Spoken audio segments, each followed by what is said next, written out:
Hello दोस्तों, आज हम सब पीलीभीत टाइगर रिज़र्व देखने जा रहे हैं, जो कि 80 बाघों के अलावा वाइल्ड बोर, क्रोकोडाइल और ऐसी अन्य कई प्रजातियों के लिए प्रसिद्ध है। पीलीभीत शहर से मात्र 10 किलोमीटर की दूरी पर यह टाइगर रिज़र्व स्थित है।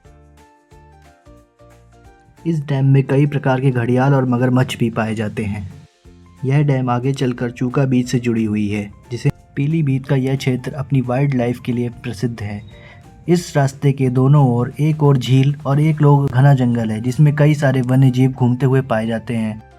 इसके साथ ही यह मार्ग आगे चलकर खटीमा, जो कि उत्तराखंड राज्य की सीमा से जोड़ता है। और अब हम पहुंच चुके हैं पीलीभीत टाइगर रिजर्व, जिसे देखने पर हमें बिल्कुल जुरासिक पार्क वाली फीलिंग आ रही है। पीलीभीत टाइगर रिजर्व का मुख्य दरवाज़ा जुरासिक पार्क मूवी के दरवाजे के समान ही डिज़ाइन किया गया है। यहाँ पहुँचते ही हमने टाइगर रिज़र्व की तरफ से एक रेंट पर जिप्सी ली, जिसका हमें प्राइस 3600 रुपीज़ पड़ा। यहाँ पहुँचते ही हमें ऐसा लगा कि मानो हम डिस्कवरी चैनल के लिए शूटिंग कर रहे हैं।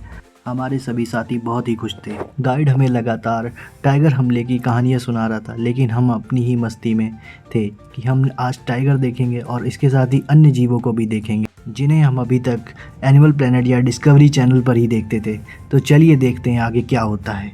हमारा गाइड, जो कि बहुत अच्छी तरीके से इस जंगल और इस जंगल के जानवरों की बिहेवियर को जानता था, वो हमें जानवरों के बारे में सारी इन्फॉर्मेशन बहुत ही डिटेल में दे रहा था, जिसे हम सब कुछ सुन रहे थे और कुछ नहीं भी सुन रहे थे।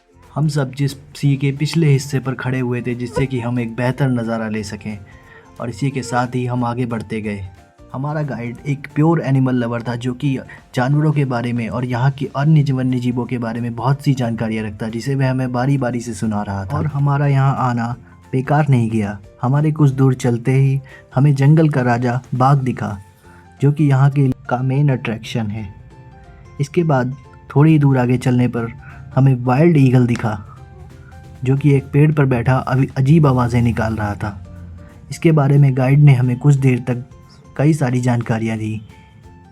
इसके बाद हम आगे चले और ये जंगल बहुत ही घना, बहुत ही एडवेंचर वाली फीलिंग दे रहा था। गाइड ने बताया कि यहाँ पर कई बार बाघ गाड़ियों के नज़दीक ही आ जाते हैं, लेकिन वे गाड़ियों पर हमला नहीं करते। लेकिन यदि आप गाड़ी से उतर जाते हैं तो बाघ निश्चय ही आपको जंगल में घसीट ले जाएगा। जंगल में कुछ दूर आगे बढ़ने पर हम पहुंच गए चूका बीच, जो कि एक झील है और बिल्कुल समुंदर की तरह व्यू देती है। यहाँ पर कई प्रकार के बैम्बू हाउस बने हुए थे, जो कि ऑनलाइन बुक किए जाते हैं। और इसी के साथ ही चूका बीच एक बहुत ही मनमोहक नज़ारा था। ये बैम्बू हाउस टाइगर रिजर्व और चूका बीच में स्टे करने के लिए बहुत ही हेल्पफुल हैं। झील में तैरते हुए कई मगरमच्छ भी देखे। गाइड ने बताया ये मगरमच्छ अक्सर ही चूका घाट के किनारे ही घूमते रहते हैं। इनमें कई घड़ियाल और अनेकों प्रकार की मछलियाँ भी पाई जाती हैं। इसके बाद हम चूका बीच को नज़दीक से जानने के लिए और आगे बढ़े, जिसमें और हम धीरे धीरे चूका बीच की ओर बढ़ चले। चूका बीच की जाने की ओर हमें पत्थरों से उतरती हुई कई सीढ़ियाँ मिली, और ये सीढ़ियाँ एक पुल तक जाती थीं, जो कि घाट पर था। यहाँ चूका बीच की खूबसूरती देखने ही लायक थी। चूका बीच एक बहुत ही बड़ी झील है, जो कि एक बिल्कुल समंदर की तरह नज़ारे देती है, और यहाँ पर आप बोटिंग का भी लाभ ले सकते हैं। हालांकि उस समय झील में पानी अधिक होने के कारण बोटिंग बंद थी, लेकिन हम फिर भी चूका बीच के किनारे पर बढ़ते गए, जो कि एक पैंटून पुल से ढका हुआ था, और इसकी आसपास किनारे लगी बाड़ में हल्का करंट आ रहा था, जिससे कि यहाँ आने वाले पर्यटक चूका बीच की वॉल फेंसिंग से दूर रहें और नदी में गिरने का खतरा कम हो। और हम इस पुल पर चलते हुए धीरे धीरे आगे बढ़ते गए।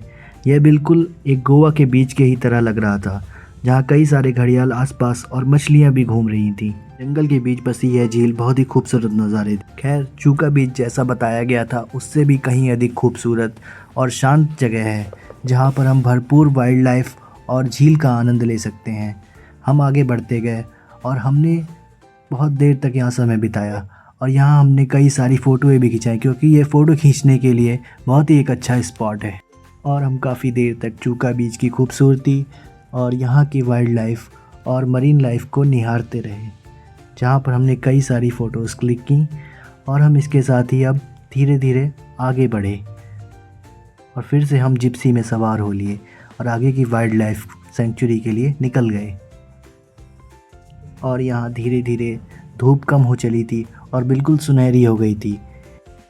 अपनी इस वाइल्ड लाइफ सेंचुरी जर्नी में हमने अभी तक 2 बाघ देख लिए थे, लेकिन हमारी बाघ देखने की और इच्छा हमें और आगे बढ़ाए हुए चली जा रही थी और हमारी यह इच्छा बिल्कुल भी अधूरी नहीं रही। और जल्द ही हमें एक बाघ दिखाई दिया जो झाड़ियों में एक झुरमुट के नीचे शांतिपूर्वक बैठा हुआ था। आपको वीडियो में शायद बाघ नहीं दिख रहा होगा, लेकिन गौर से देखें तो बाघ वहीं पर है। और बाघ एक पूर्ण वयस्क बाघ है, जो कि एक बहुत ही हेल्दी और बिल्कुल जंगल में घूमता हुआ बाघ एक अलग ही नज़ारा देता है और यह हमें डर और रोमांच से भर देता है। हमने बाघ को जी भर के देखा और बाघ ने हमें भी। वह एक पूर्ण वयस्क बाघ था और शायद जितना हम उसे रोमांचित हो रहे थे देखकर, वह भी हमें वो देखकर उतना ही रोमांचित हो रहा था और लगा। बाघ काफ़ी देर तक वहाँ बैठा रहा। गाइड ने हमें बताया यह शाम को गर्मी से परेशान यहाँ बैठा हुआ है और यह भी शिकार के मूड में नहीं है। यहाँ बाघ काफ़ी मासूम दिख रहा है, लेकिन यह पृथ्वी पर मौजूद कुछ सबसे खतरनाक जानवरों में से एक है और इससे मानव को उचित दूरी बनाए रखना बहुत ही ज़रूरी है। हालांकि यह बहुत ही खूबसूरत है और जंगल में झाड़ियों के बीच एकदम उछल हुआ बैठा है। ध्यान से देखने पर ही आपको यह साफ साफ दिखेगा। बाघ को यूं ही जंगल का राजा नहीं कहा जाता, क्योंकि यह जब अपनी टेरिटरी में बैठता है तो इससे सभी जीवों को बचकर चलना होता है, यहाँ तक कि इंसान भी। और इंसान हमेशा ये सोचता है कि वह कभी बाघ का सामना न करे, लेकिन इस टाइगर रिज़र्व में बाघ को ऐसे खुले रूप से देखना बहुत ही रोमांचक और भयपूर्ण था। हमें गाइड ने बताया कि जब बाघ शांत बैठा हो तो यह एक मासूम बिल्ली की तरह लग सकता है, लेकिन जब यह मॉक चार्ज करता है तो अच्छों की हवा टाइट हो जाती है। लेकिन और अधिक जिप्सियों के आ जाने के कारण बाघ धीरे धीरे अपने रास्ते चला गया और जंगल में एकदम ओझल हो गया। लेकिन वह काफ़ी देर तक हमें निहारता रहा। शायद वह ये सोच रहा था कि आखिर मेरे घर में ये नए मेहमान कौन हैं। बाघ को देखने के साथ ही हम धीरे धीरे वापस अपने घर की ओर चल पड़े, जिसके बीच में हम फिर से शारदा सागर डैम के किनारे पर थे और धीरे धीरे हम आगे बढ़ते ही जा रहे थे। और शाम का समय भी हो चला था और मस्ती अपने पूरे उफान पर थी। शाम के वक्त पीलीभीत टाइगर रिज़र्व का नज़ारा और भी अधिक खूबसूरत और रोमांचक हो जाता है, क्योंकि इस समय सभी जानवर शाम की ठंडक का मज़ा लेने किनारों पर आ जाते हैं और जंगल के रास्तों पर ही घूमते हैं। थोड़ी ही दूर जंगल में आगे चलने पर हमें वापस से एक बाघ रॉयल वॉक करता हुआ दिखा, जो कि बहुत ही शांत और एक ही मासूम प्राणी की तरह नज़र आ रहा था। और हमने काफ़ी देर तक उसे झुरमुटों के पीछे घूमते और टहलते हुए देखा, जो शायद अपने इलाके का निरीक्षण और किसी अन्य जानवर के आने की प्रतीक्षा कर रहा था, जिसे वह अपना शिकार बना सके। और इस बार हमने बाघ को काफ़ी नज़दीक से और बिल्कुल क्लियर ही देखा। और जिप्सी का टाइम ख़त्म हो जाने की वजह से हम जंगल में आगे बढ़ते गए, जहाँ हमें रास्ते पर एक और बाघ बैठा हुआ दिखाई दिया, जो कि दूर से एक छोटे जानवर की तरह नज़र आ रहा था, लेकिन पास जाने पर वह एक बहुत ही वयस्क और बहुत ही शक्तिशाली बाघ था। हमने काफ़ी देर तक उसे कैमरे की लेंस से जूम करके देखा और हम बिल्कुल शांत थे। और हमारे कुछ दोस्त बाघ को देखकर बिल्कुल भी सीरियसली नहीं ले रहे थे, क्योंकि वह हमसे काफ़ी दूर पर था और हमने काफ़ी सारे वीडियोस बनाए। उसके बाद बाघ धीरे धीरे जंगल में विलुप्त हो गया और हम धीरे धीरे उसको जाते हुए देखते रहे। काफ़ी देर तक बाघ को देखने के बाद हम जंगल में अपने आगे के सफ़र की ओर बढ़ चले। आगे की ओर बढ़ते हुए में कई और जिप्सियाँ दिखाई दी, जिन पे कई सारे लोग सवार थे और वे बाघ की एक झलक पाने को तरस रहे थे। हमने रास्ते में उन्हें बताया कि हमने टाइगर रिज़र्व में 3 से 4 बाघ देखे। जो ये सुनकर वह बहुत ही आश्चर्यचकित हो गए क्योंकि उन्हें एक भी बाघ नहीं दिखाई दिया था। इसके बाद हमने रास्ते में चलते हुए एक भालू को भी देखा जो कि जिप्सियों के आ जाने के बाद भाग ही गया था। उसके बाद हमने वाइल्ड बोर और वाइल्ड बियर भी देखा जो कि बाघ का एक पसंदीदा भोजन है जिसे वह अपनी ज़रूरत के अनुसार शिकार बनाता है। और इन्हें देखने के बाद हमने अपने आगे का सफ़र तय किया। उसके बाद हम आगे मौजूद एक वॉच टावर पर चढ़ गए जहाँ से हमने वाइल्ड कॉल की आवाज़ सुनी जो कि बाघ के आने की एक कॉल होती है जो कि अन्य जानवरों द्वारा की जाती है जिससे कि अन्य जानवर अलर्ट हो जाएं और हम बाघ और ऐसे ही अन्य जानवरों को और ख़तरनाक जीवों को देखने के लिए आगे बढ़ चले और फिर से अपनी जिप्सी पर सवार हो गए। उसके बाद जिप्सी का ड्राइवर हमें बार बार जल्दी ही आगे बढ़ने के लिए कह रहा था, लेकिन हम जंगल की खूबसूरती में इतना व्यस्त हो गए थे कि हम समय का ध्यान ही भूल गए। और इसके बाद हमने कुछ जंगली हिरणों को भी देखा जो कि बाघों का एक बहुत ही पसंदीदा भोजन है। इसके बाद हम रास्ते पर आगे बढ़ चले और हम धीरे धीरे आगे बढ़ते गए और हमारा सफ़र यूं ही जारी रहा। हमने जंगल के रास्तों पे कई सारे किलोमीटर की यात्रा तय की जिसमें हमने कई सारे जानवरों और जंगली जीवों को देखा।